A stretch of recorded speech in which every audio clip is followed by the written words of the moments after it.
Assalamualaikum warahmatullahi wabarakatuh. Jumpa lagi bersama saya Bahtiar Movie dalam channel 1000 Jalan. Baik teman-teman, pada video kali ini kami akan memberikan informasi terbaru seputar rekrutmen P3K, yaitu trik memilih formasi P3K tahun 2021.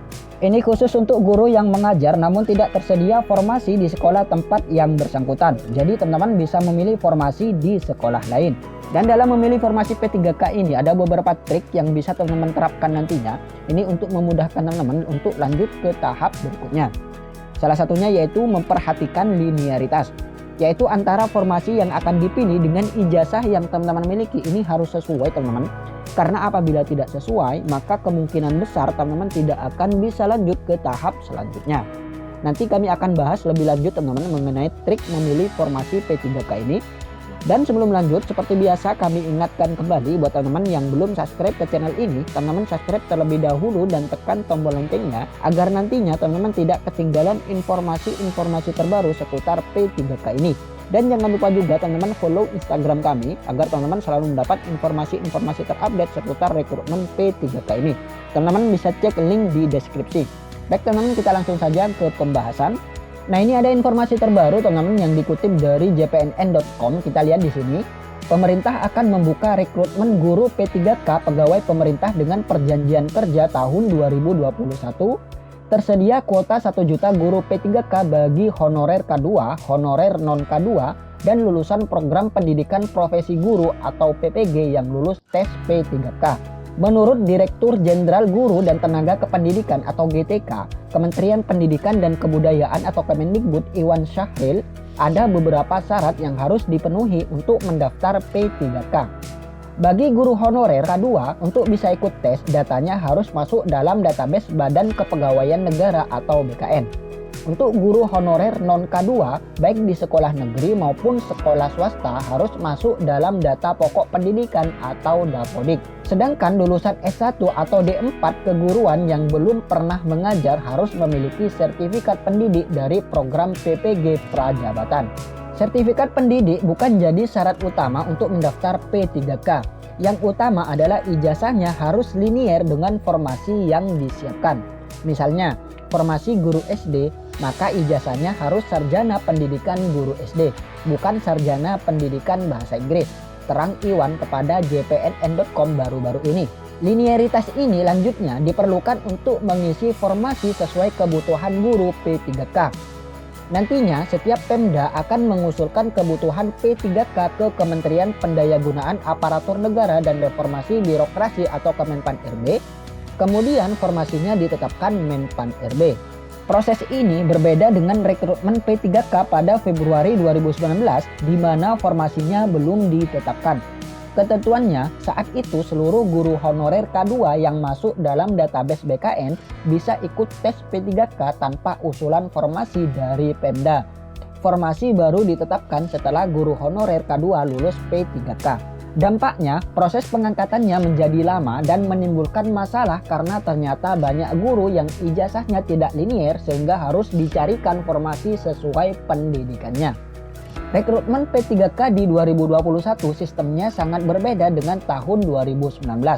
Ini jadi kesempatan besar bagi Pemda untuk mengajukan sebanyak-banyaknya kebutuhan guru P3K, tentunya sesuai analisis jabatan dan beban kerja. Tandas Iwan Syahril.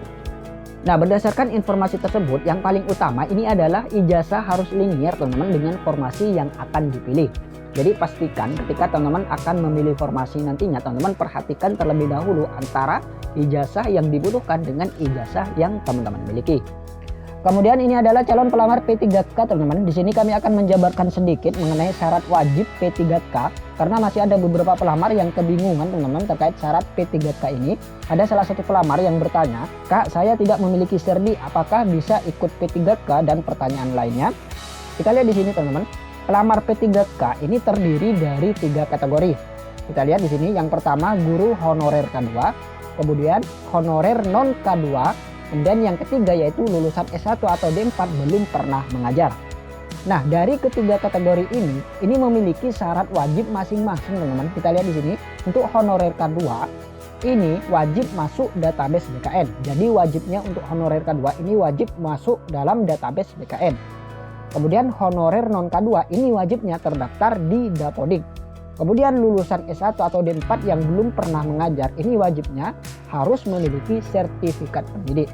Nah, jadi apabila teman-teman masuk dalam kategori honorer non K2, maka teman-teman tidak wajib memiliki serdi. Wajibnya bagi lulusan S1 yang belum pernah mengajar. Jadi seperti itu teman-teman.